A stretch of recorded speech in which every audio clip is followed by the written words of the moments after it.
말씀의 제목은 세상 모든 피조물보다 높으신 예수님입니다. 오늘 말씀을 통해서 우리 모든 소원교회 성도님들이 우리의 눈이 창조주에게 맞춰져 있게 되길 축원합니다. 서론으로 들어갑니다.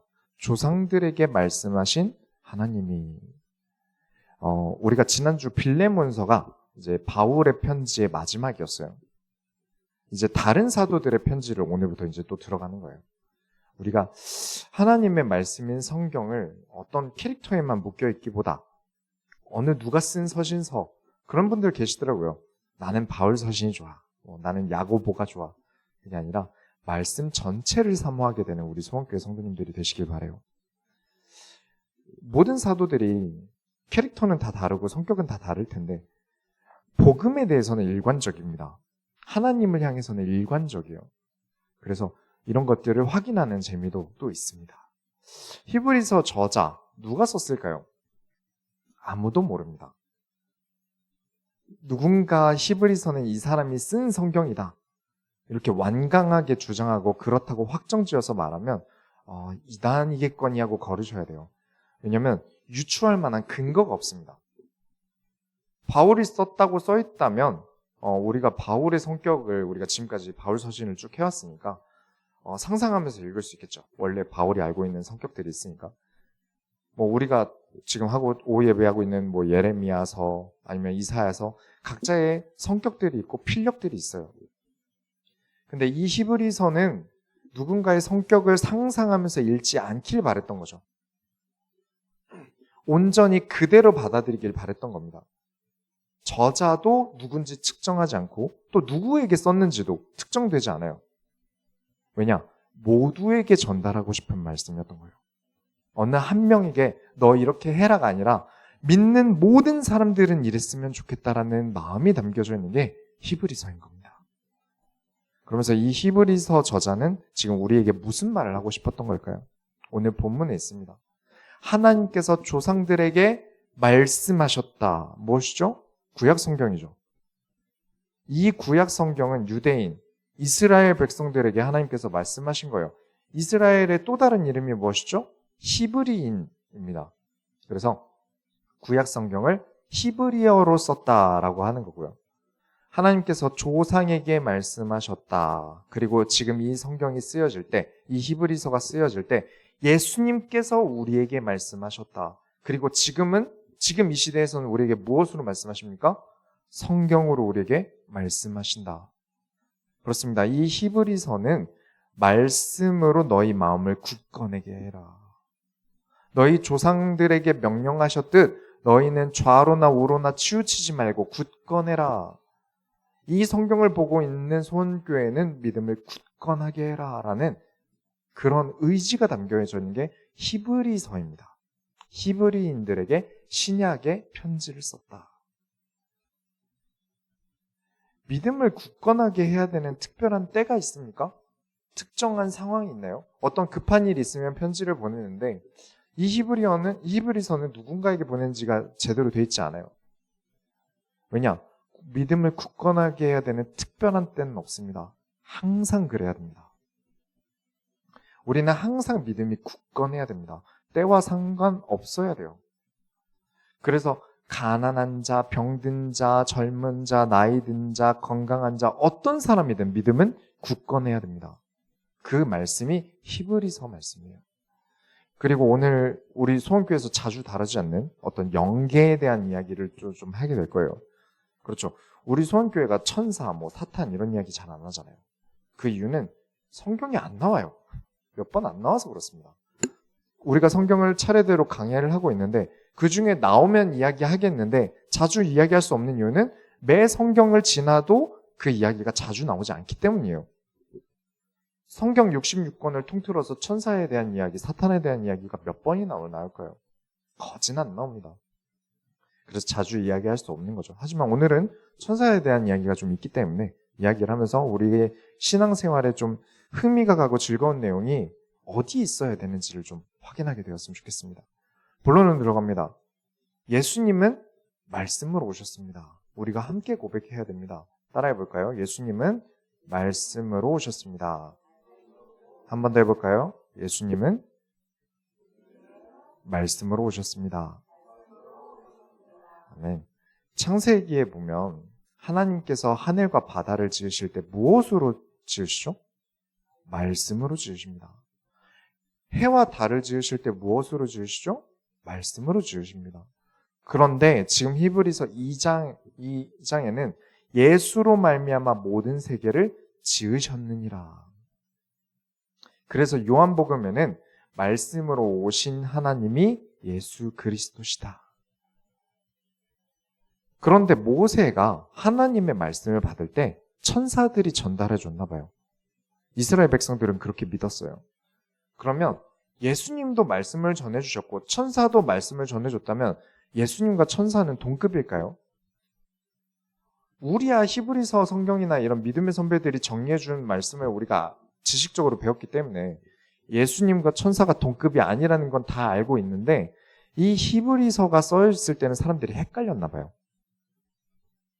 예수가 천사 정도급 아닐까? 아니면 예수가 정말 메시아 맞을까? 예수가 정말 구원자 맞을까? 이런 고민들을 했다는 거죠. 왜냐? 예수님께서 부활하신 지 얼마 안 됐으니까요. 그리고 예수는 십자가를 지고 죽어서 우리 영혼을 구원했다고 하니까 그러면 또 다른 메시아가 오면 이제 영혼이 아니라 우리 육신을 해방시켜주는, 우리 이스라엘을 해방시켜주는 그런 메시아가 또 올 수 있지 않을까? 라는 상상을 하게 된 거예요. 왜냐하면 우리 삶이 어렵잖아요. 우리 인생이 참 어렵거든요. 그런데 십자가에 죽으신 예수님은 부활하셨다고 하는데 지금 우리 눈에는 보이지가 않아요. 나의 삶은 나아진 게 없는데 이런 삶을 좀 부유하게 만들어줄, 악인들을 몰살시키고, 왜냐? 나를 나쁘게 대하고 나를 힘들게 하면 다 악인이잖아요. 그래서 악인들을 몰살시키고 하나님 잘 섬기는 사람을 잘 되게 만들어줄 다른 메시아는 또 오지 않을까? 이런 고민을 할 수 있잖아요. 그런 고민을 하다가 이단 사이비에 빠지게 되는 거죠. 예수 말고 다른 메시아가 당장 이 땅에서 살기 힘든 내 인생 좀 펴주지 않을까라는 생각이 이단 사이비에 빠지게 하는 거예요. 그걸 방지하기 위해서 히브리서를 쓴 겁니다. 예수는 만유의 상속자, 전에도 없고 앞으로도 없을 유일하신 하나님이시다. 유일하신 하나님의 아들이시다. 예수만이 하나님의 본체의 형상이시다. 우리 돈 참 좋아하죠. 돈도 물질이지 않습니까? 그 만물을 능력의 말씀으로 붙드시는 분이 예수님이시다. 나는 것, 기는 것, 해가 뜨고 지는 것, 모든 것은 예수께서 만물을 붙들고 계신다. 그런데 무엇으로 붙들고 계신다고요? 오늘 같이 읽으셨죠? 무엇으로 붙들고 계신다고요? 이 포인트를 잊으시면 안 됩니다. 그 능력의 말씀으로 모든 만물을 붙들고 계신다. 죄를 정결하게 하시는 분도 예수님이시다. 천사는 영계에 많은 일을 하는 일꾼이나 예수님은 하나님의 보좌 옆에 앉으셨다. 신분 자체가 다르시다는 거예요. 하나님께서 천사를 바람으로 주의 종들을 불꽃으로 삼으셨다. 그러니까 사용되어지는 존재들이다. 피조물과 본질 자체가 존귀한 예수님은 다르시다는 거예요. 히브리서 2장을 넘어가면 이제 천사가 능력 자체는 분명 인간보다 낫다라고 써 있어요. 그래서 예수님께서 인간의 형상을 입고 오셨다는 말은 눈으로 보여지기에 예수님이 천사보다 낮은 존재가 되셨다는 거예요. 천사보다 못하게 보이셨어요. 그래서 더욱 우리가 받은 구원이 얼마나 큰 거냐면 만물의 주관자이신 예수님께서 본인을 통해 창조된 천사, 창조된 인간보다 낮아지시길 원하셨어요. 얼마나 자존심 상하는 일이겠습니까? 인간을 개의 옷과 탈을 씌우고 개처럼 살게 하고 개 사료를 먹이면 하실 수 있겠습니까? 저는 못할 것 같아요. 왜냐? 먹어봤는데 맛이 없어요. 그걸 누가 하겠습니까? 그런데 예수님께서는 천사보다 낮아지시고 거기다가 천사보다도 부족한 인간에게는 몇 가지 맞으시고 십자가형을 당하는 낮아지심을 선택하셨어요. 그러나 그 죽음을 통해서 인간은 아무리 능력이 좋아도 할 수 없는 구원을 이루셨고요. 천사가 아무리 능력이 좋아도 할 수 없는 부활을 이루셨습니다. 이를 통해 우리에게 무엇을 요구하시냐면 믿음을 요구하시는 겁니다. 무슨 믿음을 요구하십니까? 예수님은 하나님께 순종했다. 존귀하신 보좌의 예수님께서 천사와 인간보다 낮아지시기까지 순종하셨다. 그렇게 순종하고 순종하였더니 그 누구도, 인간도 천사도 이룰 수 없는 기적을 이루셨다. 구원이라는 가장 큰 기적을 이루셨다. 부활이라는 가장 큰 기적의 소망을 이루셨다. 그 누구도 해낼 수 없는 길을 여셨고, 그 누구도 죽고 난 뒤에 살아날 수 없는데 예수께서는 친히 부활하셔서 지금 우리와 함께 하신다. 그러니 순종만큼 큰 능력이 없다는 겁니다. 하나님의 명령의 말씀을 따라 순종하는 것보다 더 큰 일은 없다. 왜 우리의 삶이 나아지지 않는 걸까요? 천지 만물을 붙들고 계신 이에게 순종하지 않으면 삶은 나아지지 않습니다. 우리는 물질을 가지고 싶어요. 그러나 주권자께서 허락하지 않으시면 그 물질이 우리에게 올 리가 없죠. 하나님께 순종하시기 바랍니다. 천사도 인간도 하나님께서 부리시기 위해, 사용하시기 위해 존재합니다. 사용당하지 않으면 가치를 얻을 수 없어요. 아니, 내가 하나님께서 쓰는 도구라고? 나를 존귀하게 여기지 않는 거 아니야? 그렇지 않아요. 하나님께서 쓰셔야 여러분이 가치를 얻습니다. 삽을 계속 땅을 파는 데 쓰면 삽에 스크래치가 나죠. 아주 중고스러워질 거예요. 그렇다고 삽이 나는 아무것도 안 하고 그냥 새 것인 채로 가만히 있으면 그 삽은 어떤 가치가 있을까요? 무슨 가치가 있겠습니까? 왜 존재해야 될까요? 장식품으로라도 쓸만할까요? 우리 교회 인테리어로 삽 하나 걸어놓으면 아마 우리 센스 있는 여성분님들께서 목사님 삽질하지 마세요 하고 혼낼 거예요.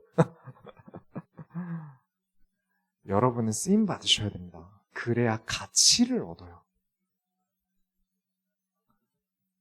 그래서 말씀을 따라가는 게 여러분의 존재 가치가 되는 겁니다. 그런데 우리가 누구 손에 들리느냐에 따라서 굉장히 많은 것들이 달라집니다. 제가 오븐을 가지고 만든 빵이랑 제빵사가 오븐을 가지고 만든 빵이랑 같겠습니까? 누구 손에 들려지냐에 따라서 천지 차이인 겁니다. 하나님의 손에 들려서 사용되어지는 여러분이 되시기 바랍니다. 그러면 여러분의 가치보다 몇 배로 뛰는 명품가로 변하는 거예요. 명품이라는 게 그 물건의 값어치를 그 물건의 기능 외적인 것으로 매기는 거 아닙니까? 원가보다 한참 더 비싼 이유가 뭐죠? 브랜드 때문이잖아요. 누가 사용했다라던가 어떤 명장이 만들었다라던가 그런 것으로 매겨지는 거죠.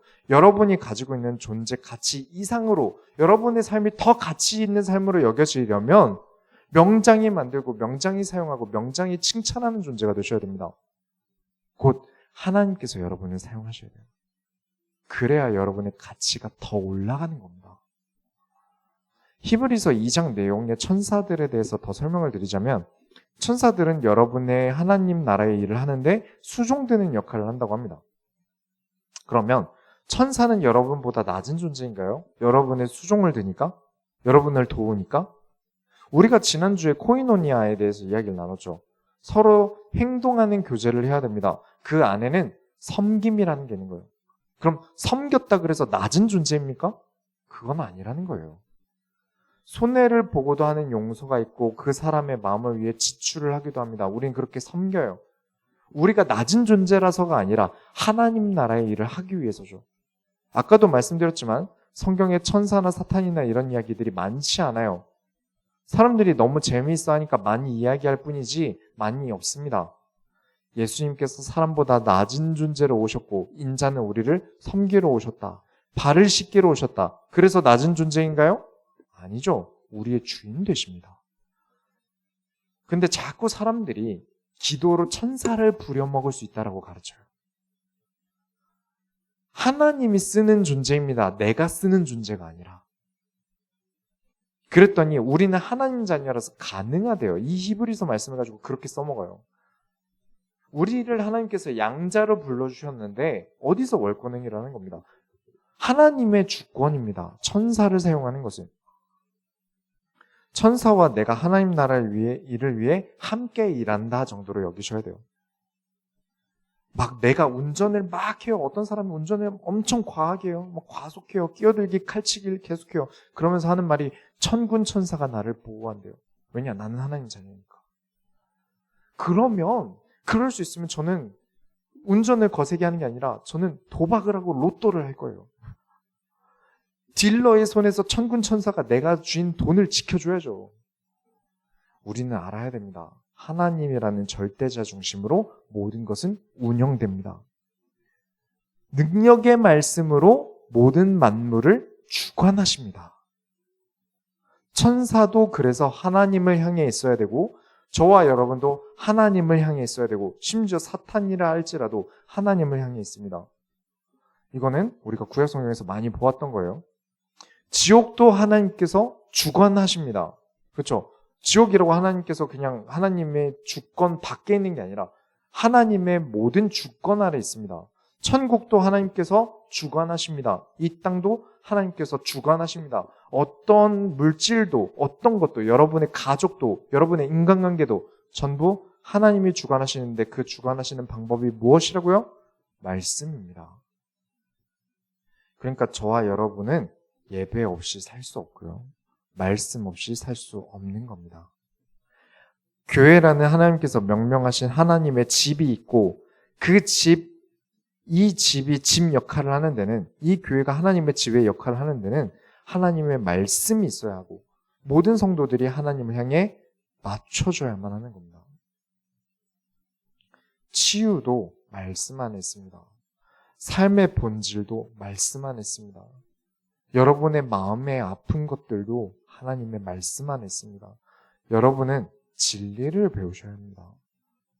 예수님의 능력, 예수님의 기적은 부산물이에요. 우리가 진짜 갈구하고 우리가 진짜 목말라 하는 것은 예수님 그 한 분 자체입니다. 그런데 예수님이 자신을 나타내시는 방법이 말씀이라는 거예요.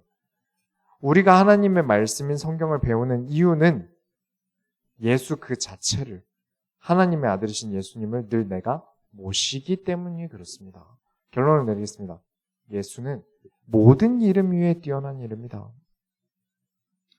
사람들은 예수를 알기보다 예수님의 가르침을 배우기보다 어떤 천사, 악마, 멸망 이런 거에 더 관심이 많은 것 같아요. 천국을 가보니 어떻더라, 지옥을 가봤는데 이렇더라, 그런 것에 관심이 더 많아요. 그러나 하나님께서 진실로 바라시는 것은 우리가 예수를 알기를 원하시는 겁니다. 왜일까요? 예수님은 구원이십니다. 여러분의 삶이 구원받고 여러분의 산업이 구원받고 여러분의 가정이 구원받는 것을 예수를 아는 것 외에는 방법이 없어요. 지옥 가니까 어떻더라, 그래서 구원받는 거 아닙니다. 천국 가보니 이렇더라, 그거 안다고 구원받는 거 아닙니다. 우린 예수를 알므로 구원받습니다. 지옥을 가게 되면 지옥문을 지나서 아케론 강을 건너고 1층에 림보가 있고 2층에는 음욕지옥, 3층에는 탐욕지옥, 이런 지옥들이 나오고 그런 내용들이 성경에 써 있으면 사람들이 재밌어서 엄청 읽을 거예요. 지금 말씀드린 내용은 단테 신곡 얘기입니다. 천국에 대해서도 1층은 아파트고 2층은 단독주택이고 3층은 궁궐이고 이런 거 써두면 사람들이 참 재밌어 할 거예요. 그런데 왜 그런 내용을 성경에서 다루지 않을까요? 성경은 죽은 사람을 위해 쓰신 책이 아니라 산 사람들을 보라고 만든 책이라서 그렇습니다. 죽은 사람이 읽을 수 없는 책이에요. 그러면 살아있는 사람에게 지금 필요한 것은 죽은 다음에 어디 간다가 아니라 지금 살아있을 때 예수 이름으로 살아가야 한다는 거예요. 이 히브리서가 써진 당시에도 사람들이 천사에 대해 많이 물어봤나 봐요. 그리고 죽은 다음에 우리가 가는 곳은 어떤 곳이냐에 대해서도 많이 물어봤나 봐요. 그래서 다들 관심이 그런 데 있으니까 얘들아, 예수님이 높냐 천사가 높냐, 그러면서 사람들끼리 이야기하는 것을 이 히브리서에서 정리한 겁니다. 예수 이름으로 귀신 내어 쫓는다, 이런 거 중요한 거 아닙니다. 만약 그런 귀신 쫓아냄이 우리에게 중요하다면 예수님보다 예수님의 권세를 더 중요하게 보고 있는 거예요. 우리에게는 예수님 그 자체가 중요합니다. 여러분이 자녀가 있는데 애가 여러분을 사랑하기보다 여러분의 지갑만 사랑한다고 생각해 보세요. 그리고 또 아시다시피 고양이들은 사람을 아주 업신여깁니다. 제가 밥그릇인 줄 알아요. 그러면 괜히 서운해져요. 밥이 아니라 나를 좋아했으면 좋겠어요. 그러면 예수님은 다르시겠습니까? 하나님은 다르실까요? 하나님 제게 돈을 주세요 라고 하나님보다 돈을 더 사랑하는 것을 하나님께 대놓고 보여드리고, 저에게 기적을 일으킬 수 있는 성령의 능력을 주세요 하면서 하나님보다 능력을 더 사랑하는 것을 하나님이 모르시고 예수님이 모르실까요? 여러분, 예수를 알길 바랍니다. 그 어떤 것보다 높으시고 영광스러운 예수를 바라보자. 히브리서를 결론 내리는 12장에 나옵니다. 믿음의 주요 온전케 하는 이인 예수를 바라보자. 예수를 바라보자. 딴 거 그렇게 중요한 거 아니다. 예수를 바라보자. 예수 때문에 교회 다니고, 예수 때문에 예배드리고, 예수 때문에 성도와 코이노니아하고, 예수 때문에 세상에 하나님 나라의 일을 합니다. 우리는 오직 예수 때문에. 예수 때문에. 만일 우리가 예수의 능력, 예수가 가지고 있는 어떤 기적의 형태, 그런 것에만 관심을 가지고 있다면, 그런 믿음을 가진 사람들은 예수님께서 십자가 못 박히실 때 다 부인하고 도망갔어요. 예수를 죽이는데 동의했어요. 나는 능력을 바랬는데, 난 예수님께서 아무 능력 없이 갑자기 힘없이 잡혀 들어가시고, 힘없이 채찍에 맞고, 모욕을 들으시고, 매를 맞으시고, 십자가에 산채로 벌거벗겨진 채로 못이 박혀서 피 흘려서 돌아가셨어요. 그 꼴을 보고 난 그러려고 예수 따라다닌 거 아니다. 나는 예수 때문에 내 인생 역전하고 예수가 왕이 되어서, 그 능력으로 왕이 되어서 내가 귀족으로 한 자리 차지하고, 나는 그렇게 잘 되길 바랬는데 저렇게 십자가에 못 박히는 힘없고 무능한 예수를 바란 거 아니다. 그 사람들이 무엇을 바란 겁니까? 예수를 바란 겁니까? 예수의 능력을 보고 따라간 겁니까? 그렇죠. 예수의 능력을 보고 따라간 사람들은 예수님의 능력 없어 보일 때 부정하고 그를 못 박습니다. 지금 많은 사람들이 예수를 사랑하지 않아요. 그 증거는 차고 넘칩니다. 예수님을 사랑하지 않아요. 예수님을 사랑하지 않는다는 증거는 죄를 짓는 것도 있겠고요.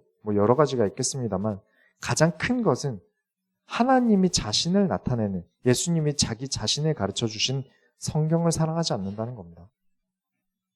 말씀이 곧 하나님이신데 말씀을 깨닫고 말씀을 행하지 않아요. 여러분도 만물입니다. 그렇죠. 만물은 세상 모든 것이란 뜻이에요. 여러분을 주관하고 붙드시는 방법이 말씀이에요. 그래서 히브리서 1장 시작하자마자 옛적의 선지자들을 통하여 우리에게 말씀하신 하나님이 아들을 통해 말씀하신다. 다른 거 듣지 마라. 세상을 창조하신 그 말씀을 들어라. 하나님께서 말씀으로 모든 세계를 지으셨느니라. 천사가 중요하냐? 천사의 팔이 어떻게 달려있고 날개가 몇 개가 있고 천사가 무슨 일을 하는가, 그렇게까지 우리가 이 땅을 살아갈 때 중요하냐? 어차피 구원받고 난 다음에 실컷 본다. 구원 못 받았으면 귀신 어떻게 생겼는지, 악마 어떻게 생겼는지 실컷 볼 거다. 우리는 그런 데 주목하지 말고 우리는 온전케 하는 이인 예수를 바라보자. 이 땅에서의 삶에서 실컷 예수를 누리자. 그의 아들을 아는 것 외에는 필요 없게 우리의 일생을 드리자. 그렇게 히브리서가 시작됩니다. 정말 예수를 사랑하는 우리 소원교회 모든 성도님들이 다 되시기 바랍니다. 우리가 하나님의 손을 밀어드립시다. 하나님 감사합니다. 우리가 예수를 바라보기 원합니다. 다른 어떤 예수의 능력, 예수님께서 가지고 있는 그 어떤 것보다 우리가 예수를 더 사랑하게 되게 하여 주옵소서. 살아계신 예수 그리스도의 이름으로 기도드렸습니다. 아멘.